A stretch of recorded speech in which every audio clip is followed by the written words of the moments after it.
ఓ దిక్కు పబ్లిక్ ఉన్న తిప్పలు తీర్చుర్రి అని కాంగ్రెస్ సర్కార్ మీద లడాయి వేసుకుంటేనే ఇంకో దిక్కు రేవంత్ రెడ్డి పాలన మీద పంచులేసుకుంటా కారుకర్తల జోరు వెంచే ముచ్చట ముంగటేసుకుంటూనే ఉంటాడు మాజీ మంత్రి హరీష్ రావు. ఇవాళ అచ్చంపేట బీఆర్ఎస్ కార్యకర్తల మీటింగ్ పెట్టుకుంటే ఆడికొచ్చిన హరీష్ రావు మాట్లాడుతుంటే నడిమిట్ల మైకు కట్ అయ్యి ఫ్యాన్లు బంద్ అయ్యి వెనకంగా పెట్టిన ఎల్ఈడీలు కూడా ఆఫ్ అయిపోయినాయి. ఇక చూసి చూసి చెమటలు దుడుచుకుంటా కరెంట్ ఎప్పుడు వస్తుందా అని చూసుకుంటా అందరు యాష్టపడ్డాక ఆఖరికి పవర్ వచ్చుడుతోని హరీష్ రావు సార్ ఆయన స్టైల్ అరుచుకున్నాడు ఇట్లా. చిన్న పిల్లలు కూడా హైదరాబాద్ లియాలంటే ఏమంటారు అంటే కరెంటు పొంగనే రేవంత్ రెడ్డి వచ్చిండు కరెంటు పోయింది. అది ఎప్పుడు వస్తుందో ఎప్పుడు పోతుందో అర్థం కాకుండా అయిపోయింది. ఇక అటెంక మళ్ళీ ఏడ కరెంటు పోతుంది అనుకున్నాడో ఏమో గానీ ఓదానని కోటి వరుస పెట్టి చెప్పే పాయింట్లు అన్ని పట్ట చెప్పేసే పనిలో పడ్డాడు. హామీలు గ్యారంటీలు పథకాల పేరు మీద ఇప్పటిదాకా సీఎం రేవంత్ రెడ్డి ఏ దేవుని మీద ఒట్టేసిండో అనేది అన్ని ఎడిట్ చేసి వీడియో చూయించుకుంటా కనబడ్డ దేవుని మీద ఒట్టు పెట్టినోడు, దేవుణ్ణే మోసం చేసినోడు మనను మోసం చేయడా?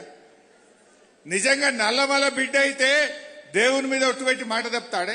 ఇట్లా కార్ పార్టీ క్యాడర్ల హుషారు పెంచేటట్టు మాట్లాడుకుంటా ఇన్కషీర్ ఎస్బీఐకి రేవంత్ సర్కార్ కు నడుమైతున్న భూమి పంచాది ఏందనేది క్లియర్ గా చెప్పుకొచ్చింది. ఇట్లా హైదరాబాద్ లో స్టేట్ బ్యాంక్ ఆఫ్ ఇండియాకు అప్పటి ప్రభుత్వం వెనకట భూమి ఇచ్చింది. రేవంత్ రెడ్డి బ్యాంకుకి ఇచ్చిన భూమిని ఆయన అమ్మేసిండు. అమ్మేస్తే పాపం మా కోర్టుకు పోయిండు స్టేట్ బ్యాంక్ ఆఫ్ ఇండియా వాడు. పోతే కోర్టు ఏం చేసింది, అరే వాళ్ళు పైసలు పెట్టుకున్నది నిజమే కదా, ఈ అమ్మకం తప్పు, దీని మీద స్టే ఇస్తున్నామని కోర్టు స్టే ఇచ్చింది. ఖతం రేవంత్ రెడ్డి ఇప్పుడు ఎస్బీఐ మీద పగబట్టిండు. ఎస్బీఐ నిషేధిస్తా, ఎస్బీఐలో ఉండే ఫిక్స్డ్ డిపాజిట్లు బయటకు తీసేస్తా, ఎస్బీఐకి రాష్ట్ర ప్రభుత్వ అకౌంట్లన్నీ కూడా తీసేస్తా అని ఇలా స్టేట్ బ్యాంక్ ఆఫ్ ఇండియాను కూడా బ్లాక్ మెయిల్ చేస్తున్నాడు.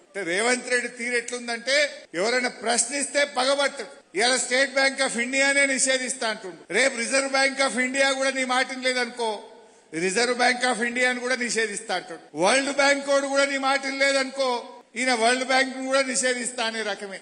ప్రశ్నిస్తే పగబట్టుడే కాకుండా బాధాప్త బ్యాంకుల్నే బ్యాన్ చేస్తా అనే కాడికొచ్చిన రేవంత్ రెడ్డి అనుకుంటా మాట్లాడేవారు కలా ఇజ్జతును ఇంకుడు గుంతర పాలు చేసే తీరు ఇచ్చి పడేసిండిగా హరీష్ రావు సార్ అనుకుంటా గులాబీ కార్యకర్తలు కిలకిల నవ్వుకుంటా ఈ వీడియోలను వరుస పెట్టి వాట్సాప్ స్టేటస్లు పెట్టుకోవట్టిరట.